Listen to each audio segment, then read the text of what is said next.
Така, това, за което си говорим, вече според мен придобива реални измерения. Значи, омразата в този сайт от бездомните кучета се премества към природозащитниците. И ето тук, уважаеми зрители, ще цитирам и вие така ще чуете един материал, който извадихме от Фейсбук групата. Така, според него. Природозащитниците са шайка безделни, безработни, мързеливи, зле поддържани травестити, целящи да спрат прогреса. Въпросните травестити някак си са се заблудили, че на някого му пука какво мислят те.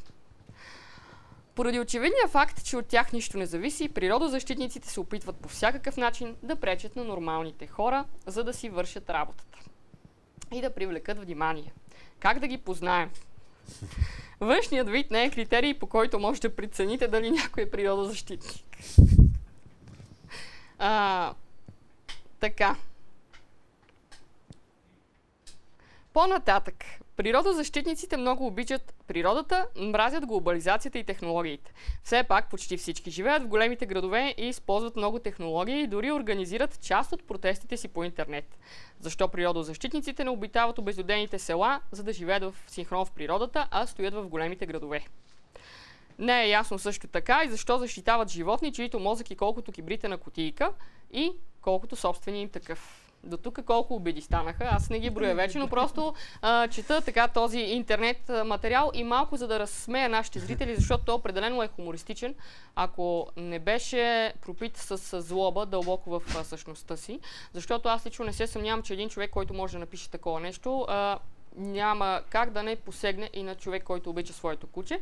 И преди да коментираме, само искам да довърша с, така да се каже, черешката на материала. Природозащитниците са тип кучкари.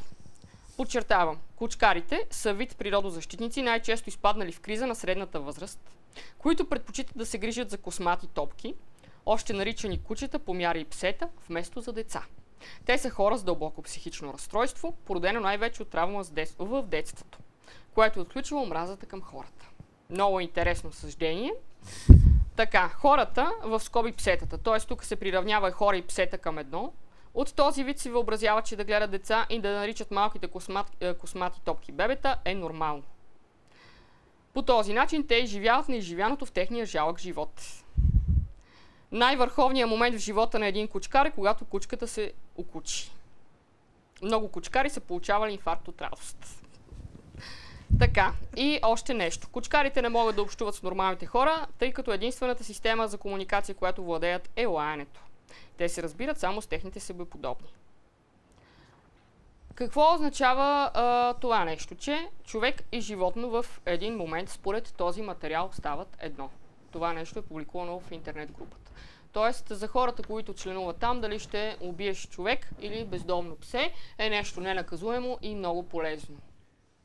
Дали се нуждае от коментар това нещо? Абсолютно не се нуждае от коментар. Аз мисля, че те самите си отговарят на въпроса кое престъпление е по-значимо, дали убийството на човек или убийството на животно. Щом приравняват човека на животно, в такъв случай това означава, че те приравняват и убийството на животно на убийство на човек. Аз не знам всъщност те по-скоро кои мразят, дали хората или животните. Знам какво разграничение се прави. Или се счита, че кучкарите или тези природозащитници са някаква по-различна категория, която изобщо не се възприема като хора или като... Аз мога да кажа, че определено е категория. по-различна категория. За вашата позиция, госпожо Пападопова, вие сте така природозащитник от тази група. Така. Лошите травестити, както ги наричат тук. Ето. И безделници, да добавя. Травеститите и безделници, целящи да спрат прогреса. Кажете сега, като един безделник, целящ да спре прогреса. Така, аз мога да кажа в отговор на написаното, въпреки че не знам дали заслужава отговор въобще, че от 86-та година до сега аз работя като учителка. Работя с деца, обичам си професията, обичам децата, самата аз имам дете, имам и 2 кучета. Не мога да кажа, че човек или обича деца, или обича кучета. Нашето сдружение е организирало събития благотворителни, които осиновявайки кучета, са помагали на деца в домове. Просто човек има едно сърце. Или има сърце Или и няма. за деца и кучета, или няма сърце. Да. Добре, как реагирате вие и на какво учите вашите възпитаници? Не е тайна и за нашите зрители, че много често децата на възраст между 6 и 16 години посягат на малки беззащитни животни, кученца, котенца, убиват ги по жесток начин, душат ги, заливат ги с киселина и всякакви други гадости. Когато разберете, че ваш ученик е направил нещо подобно, какво правите? Какво почувствате? На какво ги учите Значи деца? аз нямам случай да съм разбрала, че мой ученик е направил такова нещо и Добре, друго дете от същото училище или от съседно село? значи имало е случай Какво в детските ми години, имаше едно момче, което се знаеше, че беси котета. Всички го отбягваха. Просто аз уча децата, с които работя, че всеки живот е ценен. Всеки живот трябва да се цени и да се уважава. Независимо дали е на човек или на живот. Всъщност, тук само възрастта е единственото нещо, господин Атанасов, което, така да се каже, прави деянието наказуемо или ненаказуемо. Но когато тези деца пораснат след няколко години, те ще са отново пълнолетни и ще повторят отново това, което извършват. Точно. Вече или над животно, или над човек. Фактът, че като малки никой не ги е спрял, до какво води? Защо не е наказуемо садизма на животни върху деца по някакъв начин? Детска педагогическа стая вече липсва, за съжаление. Но може би в един момент това беше полезна институция. Това беше полезна институция, тъй като в миналото, когато се извърши подобно деяние, то все пак до някакъв степен беше укоримо.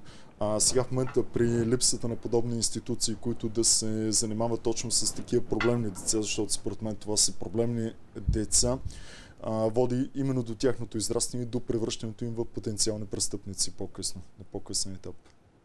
Мога ли да вметна тук нещо? Значи децата правят това, което виждат около себе си. Точно тук е тая огромна обществена значимост на това да се наказват престъпленията срещу животни, особено жестоките. Имаше един много хубав пост в Фейсбук от една жена от същото това село, от което е този, който е влачил кучето. Тя казваше, ако не го накажат Райчо, още в следващите дни ние ще видим деца, които влачат животни вързани за колелата си. И аз съм абсолютно съгласна, че е така. Децата правят каквото виждат. Да, Райчо Иванов, така или иначе е един пример, без да искаме разговор отново стигна до него. Аз предлагам, колеги, отново да покажем това, което всички хора се нагледаха последните дни, което направи известен този изрод Райчо Иванов от Тополово. След малко ще го видим и него на снимката. Ще видим и лицето му. 55 годишен човек. Човек, който би трябвало да дава пример на децата, на подрастващите. Човек, който би трябвало да е стожер на, така да се каже, на селото или на населеното място, в което живее. Да бъде примерен гражданин. Всъщност какво прави? Наказва едно куче, защото му е изяло кокошките. Кучето му е изяло кокошките, може би защото той го е оставил гладно, но това е друга тема.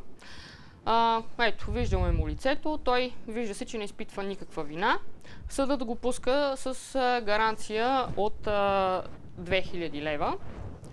Какво се случва по-нататък с Райчо, въпреки че целият Фейсбук и всички социални мрежи искат ефективна присъда и затвор за този човек? Ами аз лично нямам информация все още на какъв етап е самото производство. До съдебното мисля, че очакваме експертиза, която да установи дали тези наранявания върху кучето и съответно причинената смърт е действително причинена от действията на Райчо. Говорим в кавички, защото тази експертиза е задължителна. Още повече, както коментирахме с Габриела Пападопова, всички тези нарушения, които бяха констатирани от полицайите и съответно и от прокурора, до определена степен могат да опорочат и самото производство и по някакъв начин да бъдат и в негова полза по-късно, когато се постановява присъдата.